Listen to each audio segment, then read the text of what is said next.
Hello everyone. आणि आज आपण सुरुवात करतोय ब्रिटिशांच्या राजकीय वर्चस्वाची सुरुवात या मुद्द्याला, जो आपल्या वर्षासाठी खूप इम्पॉर्टंट आहे. मॉडर्न इंडियन हिस्ट्रीमध्ये हा टॉपिक जेव्हा आपण परकीय सत्ता बघतो तेव्हा ब्रिटिशांचं साम्राज्य यावर बरेच प्रश्न आपल्याला येतात. तर आपण सुरुवात करूया. यामध्ये आपण दोन महत्त्वाच्या लढाया बघणार आहोत. एक तर प्लासीची लढाई जी 1757 मध्ये झाली आहे, आणि दुसरी म्हणजे बक्सारची लढाई जी 1764 मध्ये झालेली आहे. पण एक परदेशी व्यापाऱ्यांच्या गटाने, एका कंपनीने भारतासारख्या एवढ्या मोठ्या प्रदेशावरती राजकीय वर्चस्व कसं काय निर्माण केलं, कुठून त्यांची सुरुवात झाली हे बघणं खूप महत्त्वाचं आहे. तर आपण तेच डिस्कस करतोय आज. आणि आपण बघूया त्यांचा प्रवास. व्यापारी ते राज्यकर्ते, त्यांचा जो पाया आहे त्याची सुरुवात त्यांनी बंगालमधून केलेली आहे. आणि जेव्हा आपण प्लासीची लढाई म्हणतो, जी आपण आत्ताच म्हटलं की 1757 मध्ये झाली, ती बंगालमध्येच झालेली आहे. आणि यातून त्यांचे बरेच फायदे झाले. पण ही कुठलीही एक लष्करी लढाई नव्हती. यात त्यांनी लष्करी विजय मिळवलेला नाहीये. तर त्यांनी एक आपली टॅक्टिक वापरून ब्रिटिशांनी तसं सगळं साध्य करून आणलेलं आहे. तर आपण बघतो केवळ भारताच्या उद्देशाने, तुम्ही स्लाइडमध्ये इथे बघू शकता की ईस्ट इंडिया कंपनी आपल्याकडे आलेली आहे व्यापाराच्या उद्देशाने. आणि पुढे मात्र त्यांचे हेतू बदलले आणि त्यांनी राजकीय वर्चस्व मिळवण्यासाठी प्रयत्न केले. त्याची सुरुवात त्यांनी केलेली आहे प्लासीच्या लढाईनी. तर बघूया हे कसं त्यांनी घडवून आणलंय. ओके. तर प्लासीची लढाई ह्यामध्ये त्यांनी काय केलं, म्हणजे मी म्हणलं टॅक्टिक. त्यांनी सिराज उद्दौलाला हटवलं आणि त्या जागी मीर जाफरला त्यांनी बंगालचा नवाब बनवलं. कारण मीर जाफर त्यांच्याकडून नवाब पद मिळवण्यासाठी त्यांना त्यांच्या सगळ्या आर्थिक राजकीय मागण्या पूर्ण करणारा होता. त्यामुळे हे संपूर्ण स्पॉन्सर्ड स्टेट झालं ब्रिटिशांसाठी. म्हणजे नियंत्रणाखाली ब्रिटिशांच्या, आणि केवळ एक कठपुतळी नावापुरता जो नवाब राहिला तो राहिला मीर जाफर. पण त्यांना प्रशासनाची जबाबदारी ब्रिटिशांना नको होती, ती त्यांनी नवाबापाशी ठेवली आणि महसूल मात्र स्वतः गोळा केला. आता त्यांचा मेन फायदे, 3 मेन पॉइंट्स आहेत त्यामध्ये, की वर्चस्वाला मान्यता मिळाली. कोणाच्या वर्चस्वाला? ब्रिटिशांच्या वर्चस्वाला मान्यता मिळाली.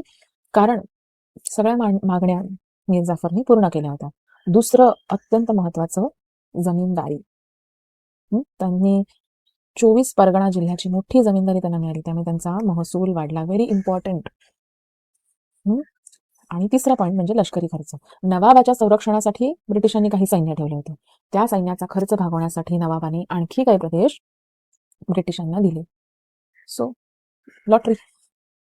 आता संघर्षाची ठिणगी, नियंत्रणाचा अभाव. आता काय झालं, नेमके नवाबाचे अधिकार काय आहेत आणि ब्रिटिशांचे काय आहेत या दोघांमध्ये अस्पष्टता होती आणि त्यांचे त्यातून वाद वाढत गेले.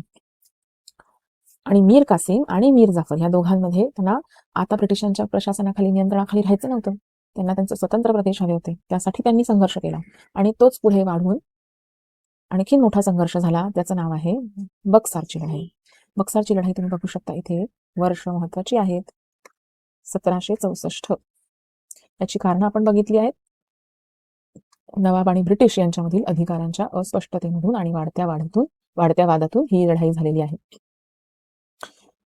निर्णायक उत्तरे. आता या लढाईने काय झालं, जे काही प्रश्न, ज्या काही मागण्या ब्रिटिशांच्या अपूर्ण राहिल्या होत्या प्लासीच्या वेळेला, त्या सगळ्यांची निर्णायक उत्तरं ह्या बक्सारच्या लढाईने दिलेली आहेत.